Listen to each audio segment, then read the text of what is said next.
Guten Tag and welcome back to Chef's Ink News.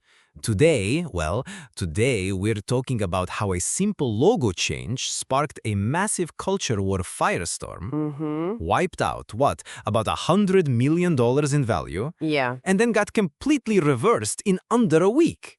Unglaublich. It's an incredible story, Antonio, and a powerful lesson for any business. Right. It involves branding, politics, high finance, even rocking chairs. I mean, this is about so much more than just a logo. Exactly. So let's set the table for our listeners. What changed and when? Let's walk through the timeline. It all happened with stunning speed. On August 18th and 19th of 2025, Cracker Barrel officially rolls out a new logo. Okay. It's simplified, very text-focused, and it removes the iconic old-timer, or Uncle Herschel, as he's known, the figure who's been sitting on that barrel since the 70s. The man in the overalls, yes, a symbol of the brand for nearly 50 years. So the company presented this as a natural evolution. Right. Saying the new design was easier to use on digital platforms, on a phone app or a small browser window. Correct. And it's crucial to understand this wasn't a decision made in a vacuum. This was one part of a massive pre-announced transformation. Right. Back in 2024, the company had already detailed a $600 to $700 million three-year strategy to refresh everything. Their stores, menus, marketing, all of it. The goal was to attract new, younger guests and stay competitive. So the logo was just one piece of a much larger strategic puzzle they had already shared with the world. Right. But the public did not see it that way, huh? Not even close. From August 20th onwards, the backlash just detonates online. Wow. It really splits into two main groups. Okay. First, you have political commentators on the right who immediately label it a woke rebrand, seizing on it as a culture war firestorm. And the second group? The other group, which included a lot of their loyal, longtime fans, simply called it bland and soulless. They felt it erased the brand's unique personality. Yeah. And this is where it hits the balance sheet.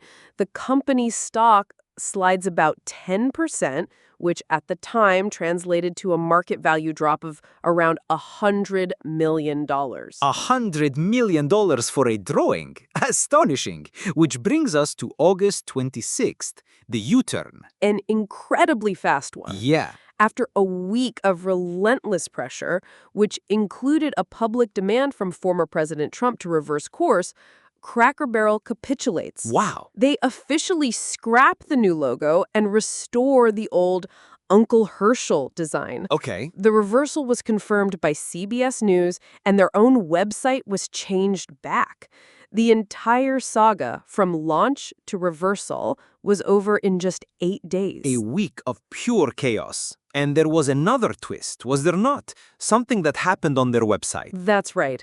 In the days that followed, outlets like Fox Business and the New York Post reported that Cracker Barrel had also quietly removed its Pride and LGBTQ+ dedicated pages from its website. Oh. The company's official explanation was vague, just citing general site updates. So, that's the timeline. A complete whirlwind. Now, let's analyze the business anatomy of this spectacular backlash. Sophia, what does this tell us about the risks of rebranding a beloved legacy company? It's a perfect storm of miscalculation. I mean, first and foremost, legacy brands like Cracker Barrel possess a powerful asset called brand equity. That nostalgia, the feeling people get from the front porch rocking chairs, the old-timey country store, and yes, that man on the logo, that is a tangible financial asset. Right. It represents decades of trust and memories. Yeah. And when you abruptly remove it, you're not just changing a picture. You are unilaterally writing a key character out of a story your customers love. You are breaking the promise of the brand. People don't just buy the chicken and dumplings, they buy the feeling of home, of tradition. The old logo communicated that instantly. The new one, it communicated nothing special. Exactly. The execution was also a failure. They didn't prepare their audience. But beyond that, two major forces accelerated the crisis: political opportunism and a corporate rival. The Trump factor. A huge factor. He posted on the morning of August 26th, telling them to revert course. And they reversed the decision that same afternoon. CBS News even reported that White House staff were claiming they'd had calls with Cracker Barrel executives. Really? It instantly transformed a branding debate into a high-stakes political loyalty test. And the rival you mentioned? Okay, so this part is fascinating. Okay. Okay, so Steak and Shake, which is run by a longtime, very persistent Cracker Barrel activist investor named Sardar Biglari, immediately poured gasoline on the fire. Oh, wow. They started posting mocking social media graphics with slogans like, "Fire the CEO!" No way. Biglari has been trying to gain influence over Cracker Barrel for over a decade. He saw a moment of weakness and used it to amplify the public pressure and advance his own shareholder campaign. So the company was under siege from all sides. Its customers, powerful politicians, and its direct rivals. Now, let's separate the claims from the facts. The loudest claim was that this was a woke or DEI-motivated rebrand. What does the evidence say? The evidence says that claim is false. Right. Snopes, the fact-checking organization, explicitly debunked this narrative. Okay. The company's stated rationale, consistently laid out in investor reports and press releases since 2024, was always about business, modernization, better visibility on digital screens, and attracting a younger demographic. The woke label was a narrative applied externally to fit a political agenda. It's a simple story that is very effective for generating outrage, even if it is not grounded in fact. But what about the removal of the Pride page? The reporting on that is accurate, correct? The reporting is accurate. Multiple credible news outlets confirmed the pages were removed during the controversy. What remains unclear is the reason. Okay. The company has stayed silent beyond a vague mention of site updates. We can't definitively call it a reversal of their pro-LGBTQ+ policies, but the timing is deeply questionable. It gives the strong impression that in an effort to appease the very critics calling them woke, they made another reactive decision. It seems in trying to put out one fire, they stumbled directly into another. A very difficult position. So, from this wreckage, what lessons can we learn? This is our chef's playbook. 5 rules for hospitality brands learned the hard way by Cracker Barrel. Rule number 1 for me is simple.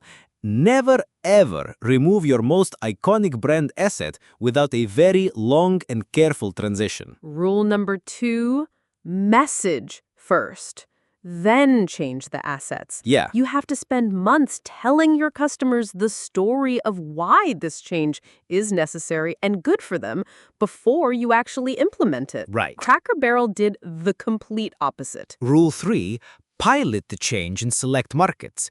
Test the new logo in a few cities, measure the real sentiment, and learn from it. Don't just gamble the entire brand nationwide and hope for the best. Rule 4 is a sign of our times. In today's polarized climate, you must wargame the political narratives. Yes. Your communications team has to ask, how could this be twisted by bad faith actors and have a clear, strong response ready to go? Cracker Barrel was obviously caught unprepared. And finally, Rule 5. If you are forced to reverse, own it quickly and frame it as listening to your customers. And to their credit, they did this part well. The reversal was swift and the messaging was about respecting their guests' voices. Let's take a couple of questions from our listeners.